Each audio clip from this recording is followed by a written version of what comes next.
Welcome back to episode 6 of The Silent Siren, where we bring to light the silent struggles first responders face while battling PTSD. I am your host, Jason Demo, and today's episode is entitled Social Media and Mental Health. I think it's going to be a good one, and we will get into that shortly, but first, I want to take a second to say thank you to those of you who have recently taken the time to write a review on Apple Podcasts or rate the show on Spotify. I really do appreciate it.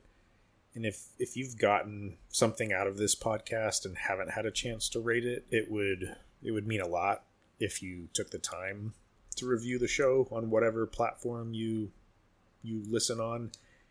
And it would mean even more if you shared this show with someone you think it will help or benefit. I am not trying to get famous or make a bunch of money with this podcast. I've told you all that I do this podcast for two reasons. One, it's my personal verbal journal. I'm walking and talking through my mental health journey and talking about things I've never talked about before, and this is basically how I am journaling it and tracking it for myself. And that is good for me and my healing, and it's just part of my personal journey and road that I'm on.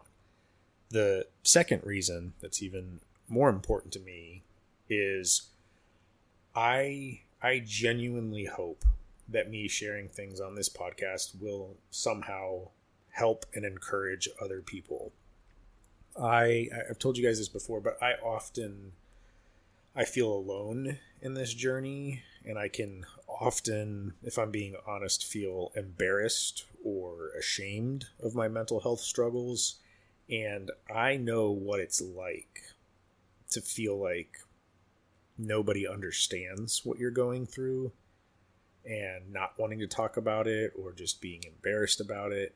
And so if you have a friend or a family member who's a first responder or veteran or just someone who's struggling with mental health, please share this podcast with them if you think it could benefit them, and hopefully something that I say will resonate with them and help them and can maybe just in some way, shape, or form assist them in their mental health journey. But okay, with that out of the way, excuse me, we will start today's episode like we always do with a recent story from my personal mental health journey. And if you're new to the show, I like to start each episode with some type of recent story from my life that doesn't really have anything to do with the episode topic. And normally it's easy for me, but this week I had a little bit of difficulty coming up with something for today's episode to talk about. And this last week, personally, really didn't have anything super positive or super negative that stood out. It was a solid good week all around and didn't really swing either way, which is a good thing, and I shouldn't complain about that. But I kind of started thinking some more, and then I remembered something that I've been working on in my personal life, and I kind of wanted to share it, and maybe it'll be encouraging to some of you. But I've told you all, if you've listened to previous episodes, that I'm working on my sobriety, and I have over 6 months right now. I hit 200 days sober this week from alcohol, and that was pretty cool. But one of the things you do when you're in recovery is you work on taking a personal inventory, and I'm going through a 12-step program, going through Celebrate Recovery. Very similar to AA, but more from kind of a biblical Christian perspective. But I'm currently on step 4 in my recovery, and that step says that we made a searching and fearless, honest inventory of ourselves. Some will say moral inventory, just depending on what program you're going through. But getting sober isn't just about quitting your addiction. It's actually more about, what I've learned at least, identifying and working on whatever problem, or problems plural, that you were using your specific substance or drug of choice for. For example, if you're self-medicating due to physical pain, you need to address that physical ailment, that injury or sickness or whatever, and not just simply quit whatever your substance of choice was. If you drink because of anxiety, which was one of the reasons I did, like, you need to address the cause of your anxiety and work on healthy ways to cope with it. Like, yes, it's obviously very important to abstain from whatever your addiction is, but there's a lot more to address in your life, in your recovery journey, than just simply quitting your addiction.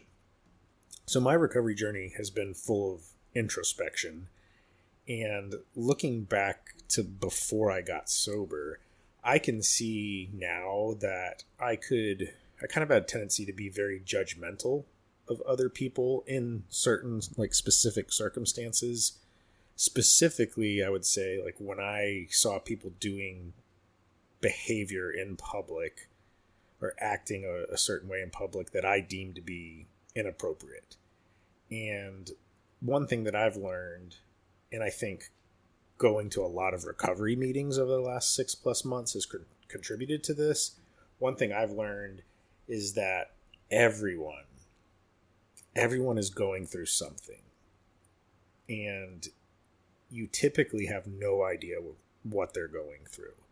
Everyone around you at work, at school, the grocery store, movie theater, church, going to the car wash, like, whatever. Everyone is going through something, and we generally have absolutely no clue about it.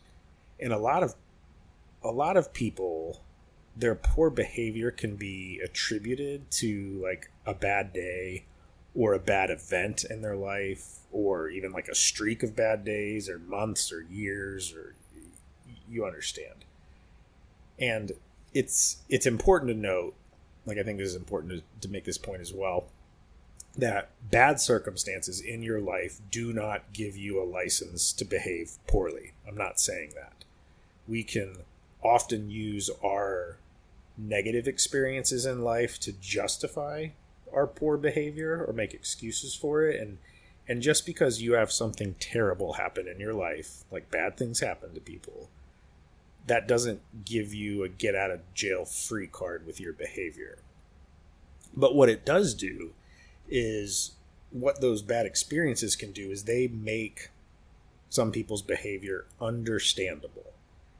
It doesn't make your behavior excusable, but it can make it understandable. And I'll give you an example. Like, maybe, just make something up. Like, maybe you're at the grocery store, and I don't know, someone's yelling at someone in line or blowing up on the cashier or something. We've all seen or experienced that at some point, like at a grocery store or a restaurant or something. Most of us, by nature, are immediately going to judge that person and look down on them and be like, man, that person's being super inappropriate. That's rude. Like, I can't believe they're doing that. But maybe what you didn't know was that person just got fired from their job unjustly, or they lost their spouse to cancer, or they're going through a divorce. Like, you can insert any negative experience into this illustration. And the reason I bring this up is because now that I've been going to recovery meetings for over 6 months, I'm starting to see people from those meetings all over town when I run errands. And granted, I live in a smaller town, but, like, almost every single time I go to Walmart, I see someone from a meeting. And I've talked about this with my wife, like, multiple times lately, like recently. Every time I see someone from one of my recovery meetings in public, I'm like immediately reminded of a couple things. I'm reminded that everyone around you is going through silent struggles and battles that you have no knowledge of. Like, there's a reason I named this podcast The Silent Siren. And secondly, there are a lot of people, like, I've learned this now from seeing so many people from my recovery meetings, but there's a lot of people struggling with addiction that are around you every single day, and you have no idea. Like, yeah, when we see the homeless guy, or you can tell when somebody's, like, high on the side of the highway or something or whatever, like, you can tell, like, okay, that's an addict. Like, that's what we kind of typically think about when we think of somebody who's addicted. We often think of like that rock bottom person. They've lost everything. They're homeless. They're on the side of the road with a sign or whatever. Like, okay, yeah, like that's obvious. Okay, that person looks like an addict, or you can just tell with some people. But most people, you have no idea, and they're all around you everywhere. Work, school, your vacations, your trips, your grocery stores, the checkout line, everything. There are addicted people all around you, and you have no idea. And I've just gotten to the point where I'm like, gosh, like everybody is struggling with addiction. And so one thing that my personal recovery journey has done for me is to help me be less judgmental and more patient when it comes to people that I encounter in public, particularly when it comes to their like public behavior that I would deem to be inappropriate. I am much slower to judge people when I see them doing or saying something that we would all consider inappropriate in public. I mean, I do have limits. If you're a bad driver, I'm still going to judge you in public, but that's a whole nother conversation. But like, again, though, like I'm not saying we should justify or excuse bad behavior, but sometimes that behavior becomes a lot more understandable when we understand what is going on behind the scenes. And since this podcast is geared towards first responders, I'll real quickly relate this to law enforcement, and then I promise we'll move on to the social media episode. So just bear with me for another minute real quick. But many of you, like many people, if you talk to them, I feel like everybody has a story about one time, at least one time, when a cop pulled them over and was extremely rude to them, and they'll complain to you about it. I feel like everyone has a story like this. And I'm not saying this is the case with every single one of those stories, but some of those cops, they're like, some of them are no doubt jerks, like for sure, but you never know what kind of call that police officer just left prior to having an interaction with you. Like maybe he left a really bad murder scene right before that traffic stop, or some horrific child abuse call, or I've talked about a dead baby call that I went to. Like I had to go about my job, the rest of my shift. Like nothing happened after that. And so maybe, just maybe, that cop who blew up on you after that traffic stop is having an absolutely horrible, terrible, horrific day. And again, like I said earlier, it doesn't excuse bad behavior, but it can make it understandable when you know some of this behind-the-scenes information. So I share this with you so that the next time you're in public and you see someone acting in some way that you deem inappropriate, like always remember that everyone around you is going through heavy stuff and you don't know about it. You don't know the context of the situation. You don't have to excuse or condone their behavior, but maybe you can show them a little bit of empathy or compassion and be a bit less quick to judge. And so that's something that I'm working on in my personal life that I've struggled with, and hopefully that maybe encourages you in some way. But with that story done, and I'm sorry it was a little bit longer today, but hopefully it benefited some of you. But that story's done. Let's dig in today's episode: social media and mental health. Pretty simple title today, and I took a couple of extra days to record this one because I actually had a few ideas that I wanted to record, but I couldn't really decide on which one I wanted to record first. And sometimes it's hard to prioritize these episode ideas because I have a lot. I have a running list. I have a bunch of episodes that I'm going to do, and it's hard to prioritize them sometimes. But then sometimes it's super obvious which one I want to talk about each week. A lot of it just depends on my mood or current circumstances or what's going on. And I've actually had several people start reaching out, and they want to be a guest on the show. So I'm even considering that and starting to incorporate guests. And then that way I can kind of act more like an interviewer on some of these episodes and let other people share their valuable knowledge and experiences. I think there's a lot of value in that because I certainly don't know everything. And there's a lot of people that have incredible knowledge or other incredible experiences that I think would benefit you. But it also, to be honest, kind of makes me a little nervous because I do want to protect the integrity of this show. And when you start opening up your show to guests, people will listen and they start assuming that you condone or endorse every single thing that that person has ever said or done, and it can kind of get messy. And anyways, that's just a decision I'll make in the future. But moving on, for this week, I've settled on social media finally, and I wanted to record this episode because I think this is a topic that is relevant to just about everyone, not just first responders. And I know that there's a lot of people that listen to this show that are not first responders or not veterans or not kind of in that world, but they have mental health issues.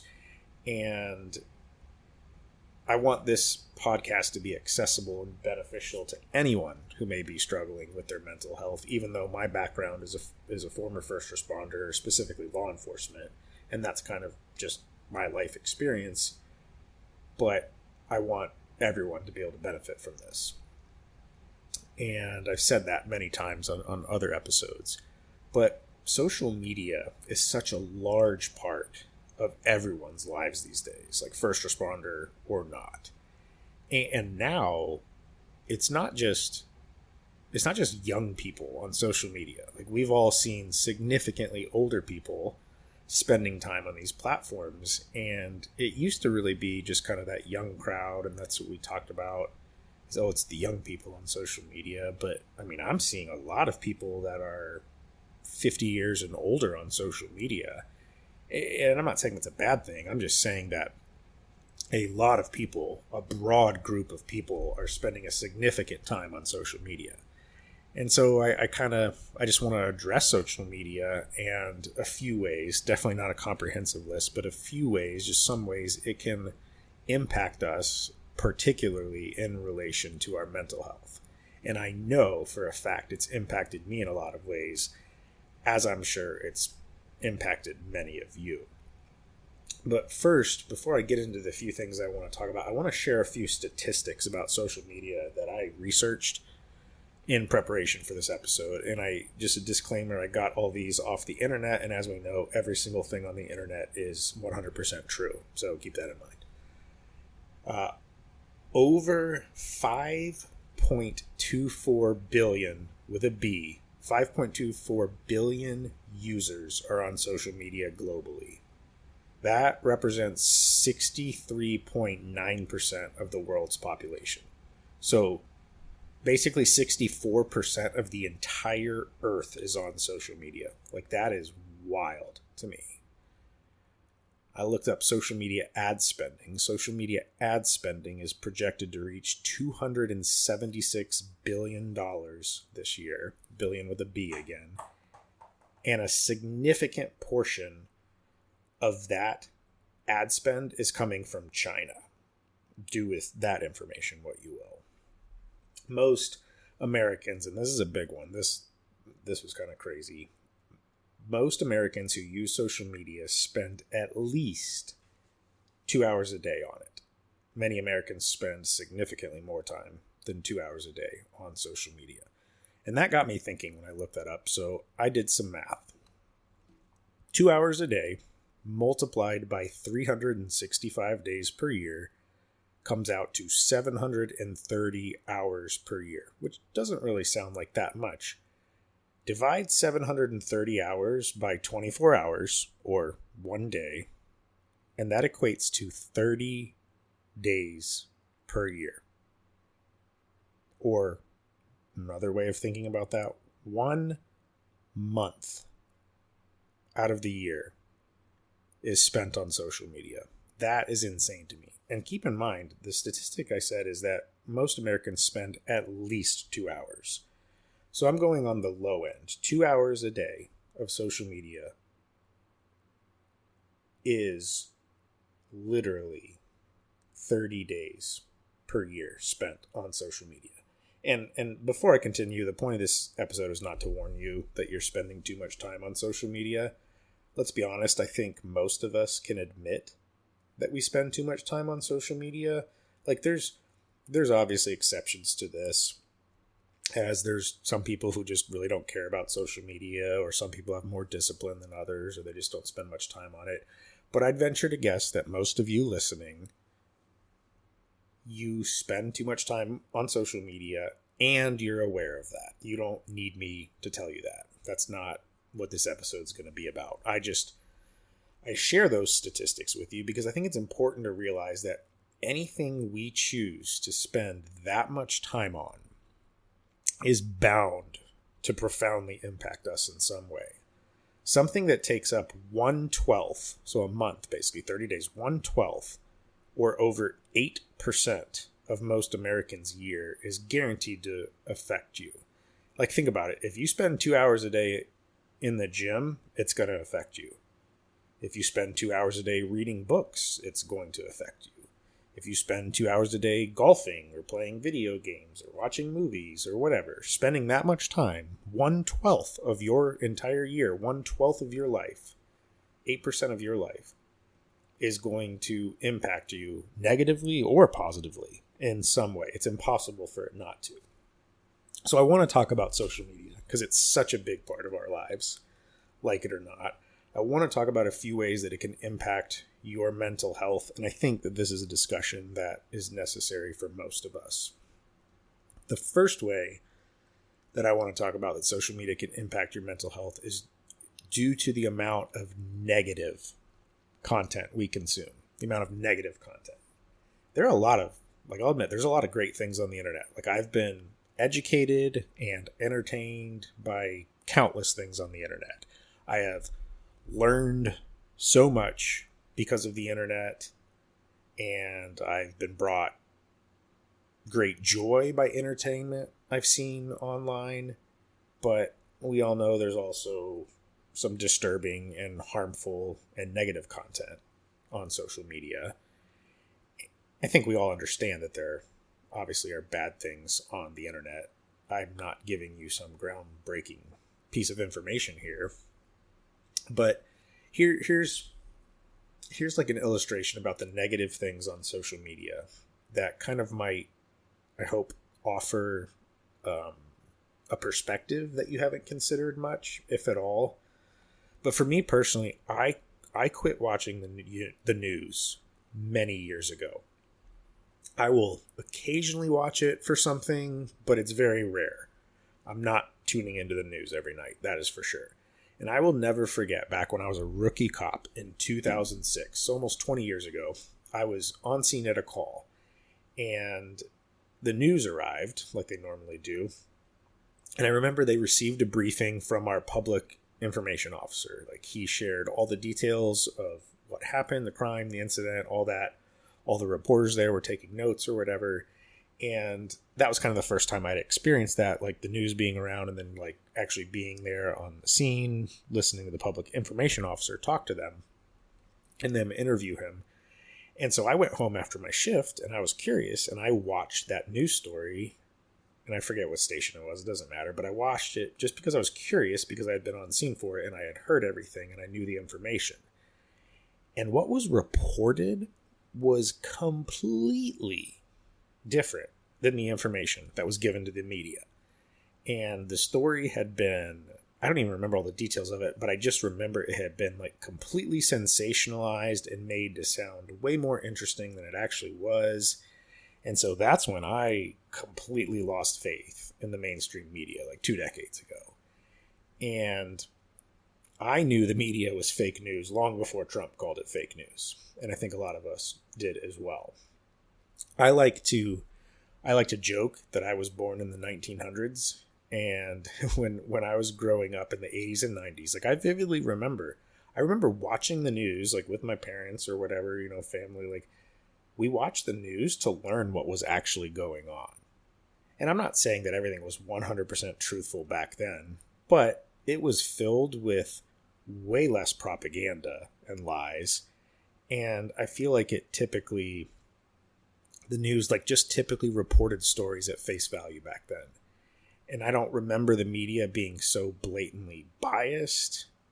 And I just feel I remember feeling like we could reasonably trust what was being reported, and we watched it to learn facts about what was going on in the world. And once I got into law enforcement and I started seeing more and more nonsense on the news, I stopped watching it. So why do I share that? Because has nothing to do with social media. Well, the problem is, even though I stopped watching the news, I now consume far more news on social media than I ever have in my entire life.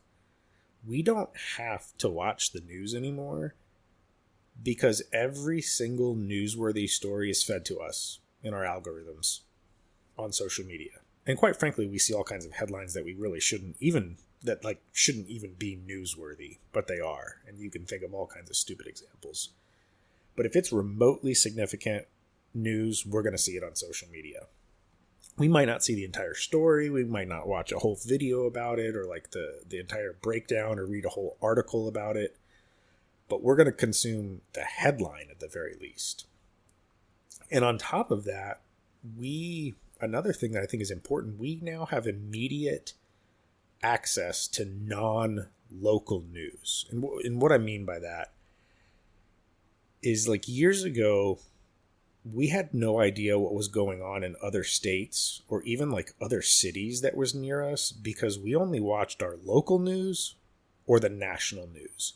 None of that stuff that took place in between your local city or county and then the big national news or global news, none of that made it to us unless it was like a massive story. But all of that just normal stuff never made it to us. And now on social media, we get all kinds of non-local news that we would have been completely oblivious to prior to the invention of social media. And why is this problematic? Well, this is problematic because the media loves to report on negative things. The old news saying in the media is, if it bleeds, it leads. Like, the media wants a sexy, juicy story, often something that's negative or scandalous or whatever. And so the media constantly feeds us negative story after negative story after negative story. And I'll give you a few practical examples. If social media didn't exist right now, like imagine a world where there was no social media, none of us would know about that affair that happened at the Coldplay concert. And I know, like, some people thought that was funny, and I mean, I kind of laughed about it too, and it went super viral. But let's be honest, an affair is not a positive thing. And none of our lives got any better because we found out about someone's affair on social media. And then to take that like a step further, even though I've stopped watching the news, I have not consumed news pretty much at all in 20 years. Recently, I'm very intimately familiar with the Texas flood that tragically killed all those girls at the summer camp. I am very aware of all kinds of details about the Ukraine and Russia war and the Israel-Iran conflict. I'm aware of all kinds of airplane and helicopter crashes. I am aware of countless political scandals, and I'm aware of all kinds of dangers and crazy things caused by AI. I'm aware of the stupid Sydney Sweeney American Eagle ad fallout. And I don't need to know about that crap with her. Like, no matter which side I'm on. Like, forget that. Like, we don't need to know about that. Like, the list could go on and on. These are just, like, a few things that I could just quickly think of off the top of my head. And I do want to make something clear, though. Like, I'm not saying you should stick your head in the sand and not be aware of anything that's going on in the world. I'm not saying that some of these stories wouldn't have ever made it into my news feed 30 years ago. Like, obviously, like the Texas flood thing is a big story or whatever. But we live in a time now where our social media algorithms are going to choose to feed us all kinds of negative news daily. And so let's think about that in relation specifically to our mental health for a minute. And I'll relate it to me personally. I have told you guys, and I dedicated a whole episode to this, but I struggle with hypervigilance. I struggle with it immensely. Like, it is not a daily battle for me. It is a minute by minute battle oftentimes for me.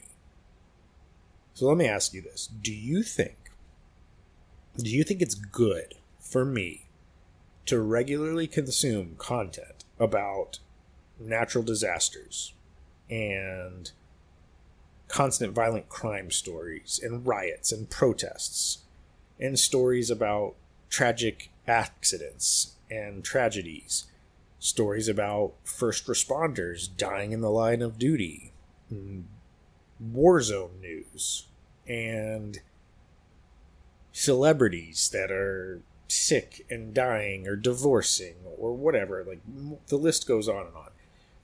Like, do you think any of those news stories truly benefit me and help me with my hypervigilance? Like, absolutely not.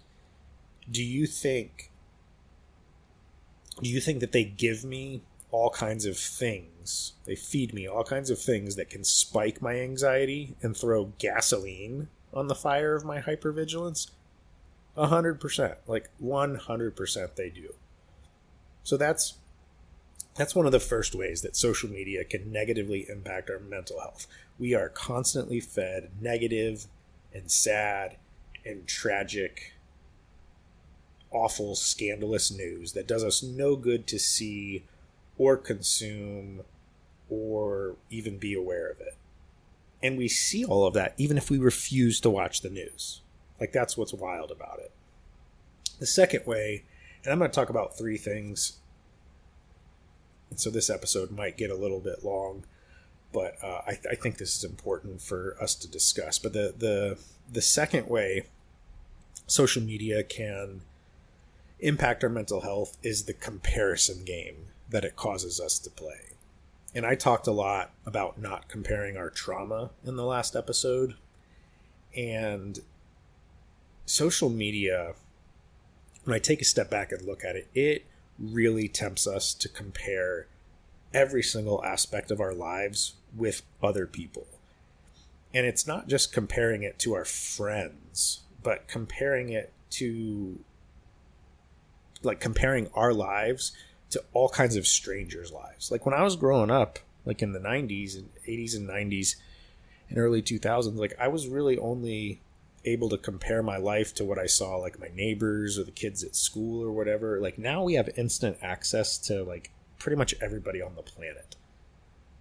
And I saw a quote the other day, and I'm probably gonna, like, butcher it, but it was something, what did it say? It was something like, social media makes us wish we were spending time somewhere else with someone else while having something else. It was something like that. So, like, basically the gist of it was social media will make you wish you were somewhere else than where you are right now, and it'll make you wish you were spending time with someone else as opposed to whoever you're with right now or whoever's in your life now, and doing those things while having different things or stuff or possessions than whatever you have in your life right now.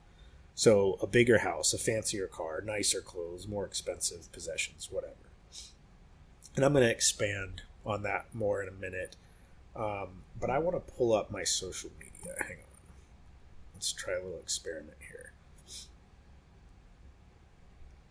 Okay. My Facebook is up, and I want to scroll through it quickly, and I'm just going to pick random things that I see. It's a little experiment here. So, okay, so I see someone, it looks like they're hanging out at a sporting event. I see someone training a really cool dog. I follow dog pages, so there's some cool dog training. I see someone, it looks like they're on vacation at maybe like a tropical resort. I don't know where. Looks blue ocean. Looks beautiful. I see a friend working out, and this friend is in very good shape. I see someone horseback riding. I see a friend working. Okay, I know this because I've seen it before. This friend is building a barn on their property. I see them working on the barn.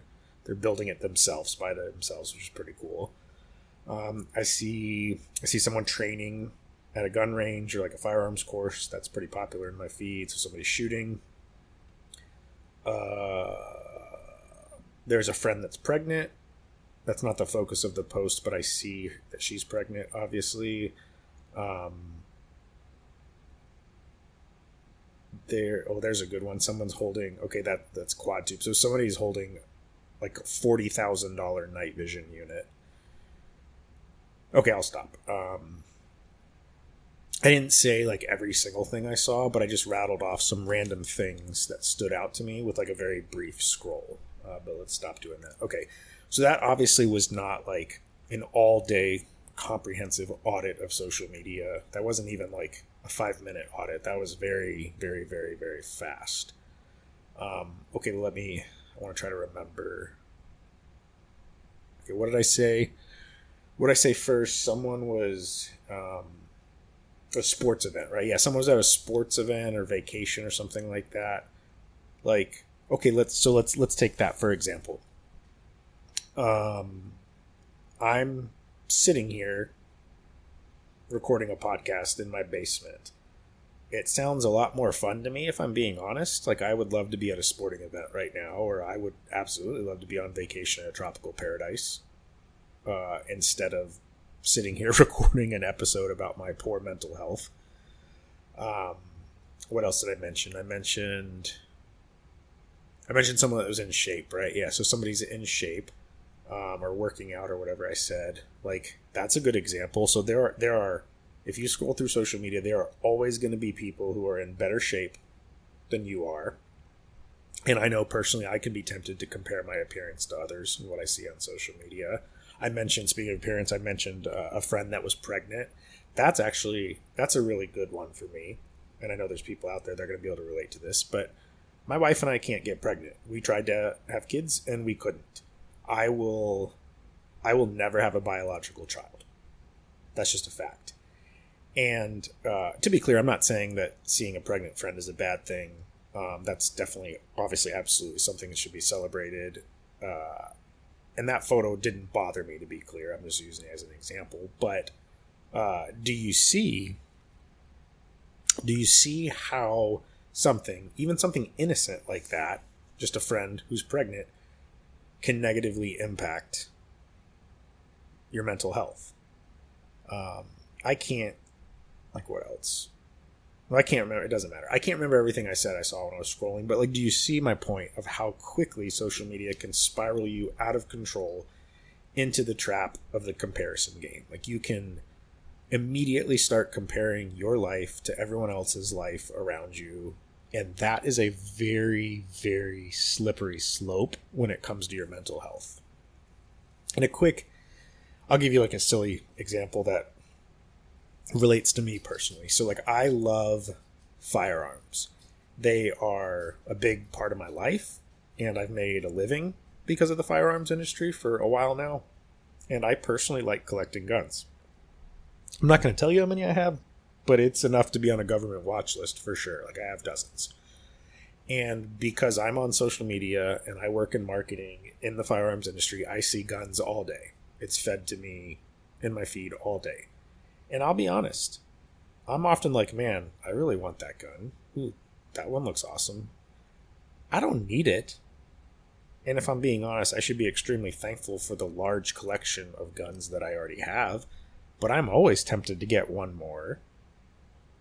It's like, oh, cool, I got a new shotgun. Well, I should get another shotgun. Well, there's a different shotgun. Like, it's very easy for me to fall into the trap that, like, hey, whatever I have in life is not enough.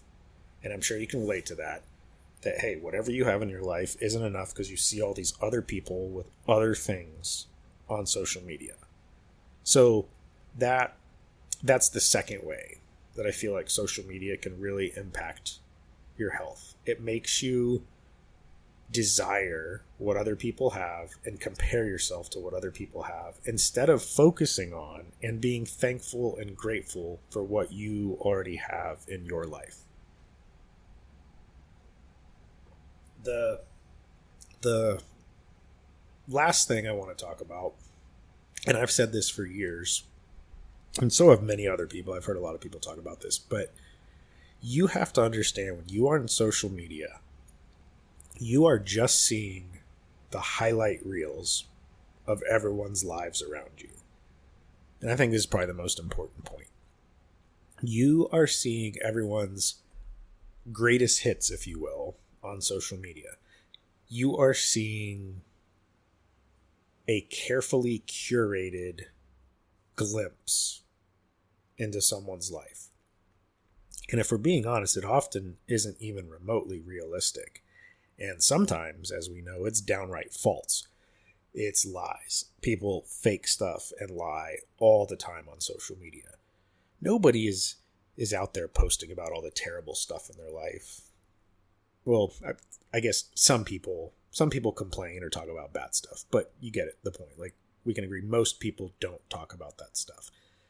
What are most people doing? They're posting about all the fun stuff and, quite frankly, trying to get attention because of all that fun stuff. How many things did I rattle off in just a few short seconds that I saw on social media scrolling that would be very, very easy? And I gave a couple of examples, but it'd be very, very easy for me to start comparing myself to, or getting envious of, or things that would potentially remind me of what I don't have or own personally. And that was just in a few seconds. And remember the beginning of the episode when I said Americans spend at least 2 hours a day on social media. And that wasn't even 2 minutes of me talking about stuff. How much do you think that you consume in those 2 hours, or often way more than 2 hours for a lot of Americans? Like, if you struggle with depression, with your mental health, what do you think happens in your head when you see someone who is, for example, more attractive than you, or skinnier than you, or if you're a dude, they have more muscles than you, they're jacked and you're not? And let's also keep in mind that that person probably took multiple photos and they picked the best one and they made sure they were in the best lighting with the best, coolest background, and it showcased their looks in the most flattering way possible. And to be clear, I'm not judging. I've done it. But you see that.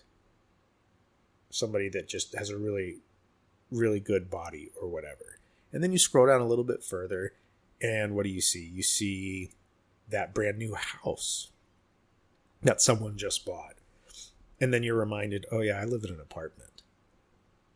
And then maybe you scroll down a little more and you see someone's brand new expensive truck that's like jacked up and has all this fancy stuff on it. And you're like, oh yeah, I drive a 2008 Camry. And then you scroll down a little bit more and you see someone on vacation in the Bahamas or Alaska, or they're over in Australia swimming in the ocean, whatever. And maybe you've never been on a vacation outside of your state before. I mean, I didn't leave the country. Well, I guess I went on a missions trip, but that was not a fun tropical thing. But I didn't leave the country till I was an adult. And then continuing with the illustration, so you scroll down, or what else could you see? You see, let's say, you see someone getting married. And then that just reminds you that, oh, you're single, or maybe you're divorced, or whatever. I could go on and on and on, but I think you guys get the point. When you scroll through social media, you are seeing a carefully curated greatest hits collection of everyone's lives. And social media can just absolutely crush your mental health when you start getting trapped in that comparison game. And I'll take this point, this highlight reel greatest hits point, a step further. And I think this is really important. The greatest hits, and I'm not even saying all these things are bad things that you're seeing from people, but the greatest hits, this highlight reel of people's lives, these posts, they show us, I think this is super important, they show us the end results. And not necessarily all of the hard work that goes into achieving or obtaining those end results. And let's just assume that these end results are accurate and factual and people aren't lying. But what I mean is, you'll often see highlights of people's major successes in life. Like, for example, you might see someone who's in incredibly good shape. I was just talking about that. Like, maybe they've got a phenomenal physique. But what you don't see is the countless early mornings where they got up really early and didn't hit the snooze button and they went to the gym, and their intense discipline with their diet and nutrition, and how they focus on sleep and recovery and all of these things, and just all of this hard work and discipline that goes into that.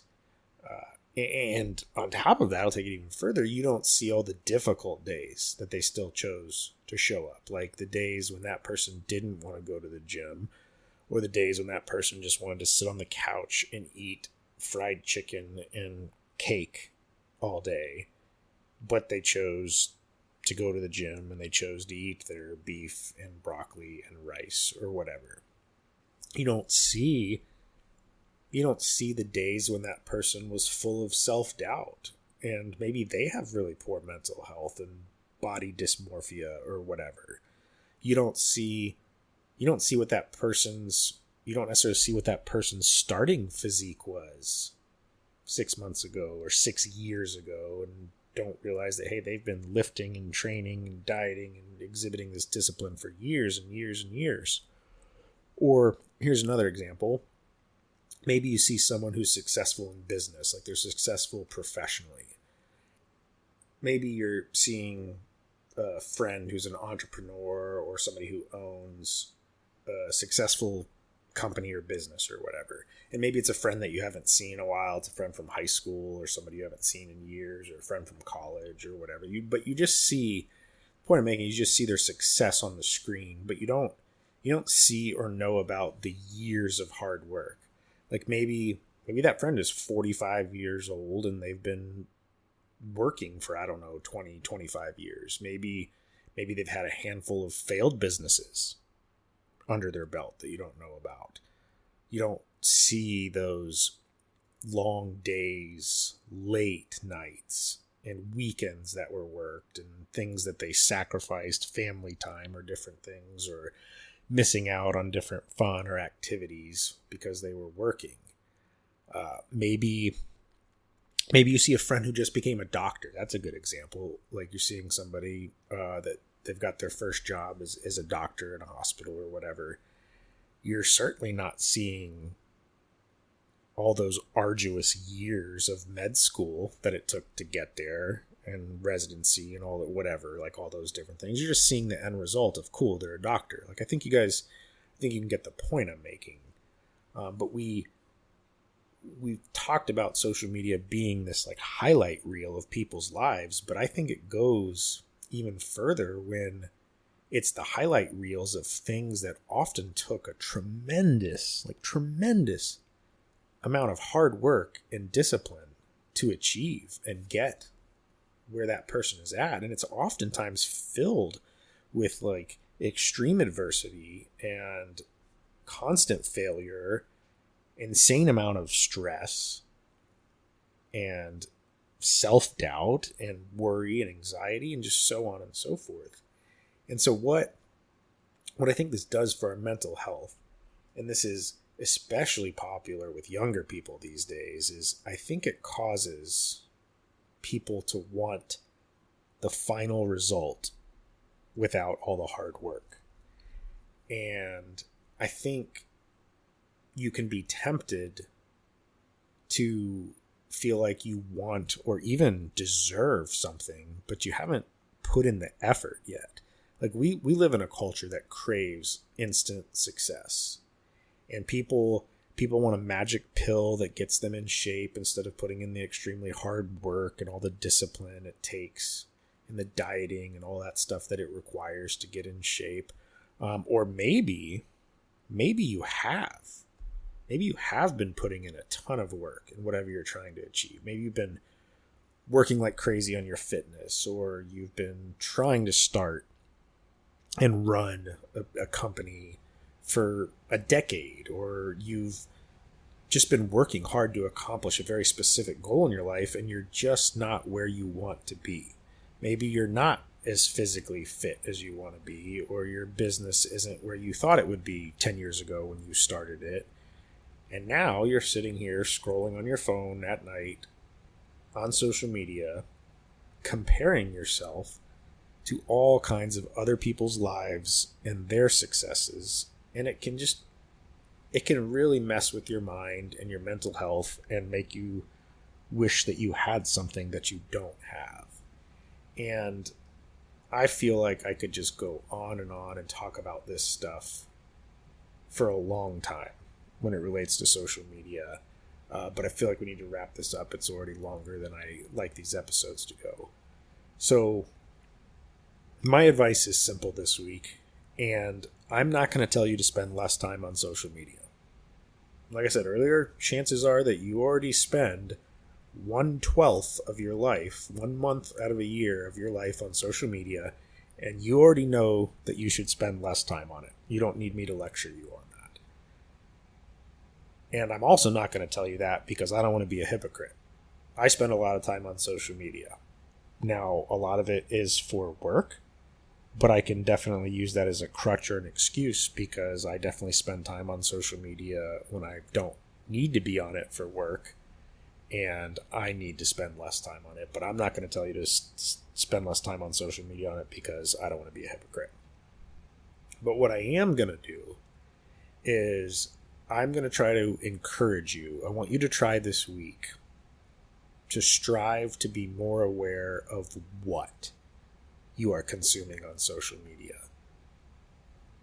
Try to get in tune and in touch with that. Like, what are you doing when you're on social media? Are you just doom scrolling? Are you comparing yourself to others constantly? Are you consuming a bunch of negative news stories and content like we talked about at the beginning of this episode? Only you can answer that. But chances are that you're consuming more things on social media that negatively impact you, or at the very least offer no value to you, than you are things that positively impact you. So my encouragement to you this week is try to become more aware of that, identify what you're consuming, and try to make some changes. That's my simple advice this week. Not saying that's going to solve all your problems, but that's my encouragement to you this week. And I appreciate you all, and if you stuck around for this whole episode, which is a bit longer than it normally is, I appreciate that, and I hope that you got something out of it and in some way were encouraged by this, and it gave you some things to think about in relation to your life and social media and how it can and probably does impact your mental health. But I appreciate you all. I am Jason Demo, and this is The Silent Siren. Finally, brothers, whatever is true, whatever is honorable, whatever is just, whatever is pure, whatever is lovely, whatever is commendable, if there is any excellence, if there is anything worthy of praise, think about these things. Philippians chapter 4, verse 8.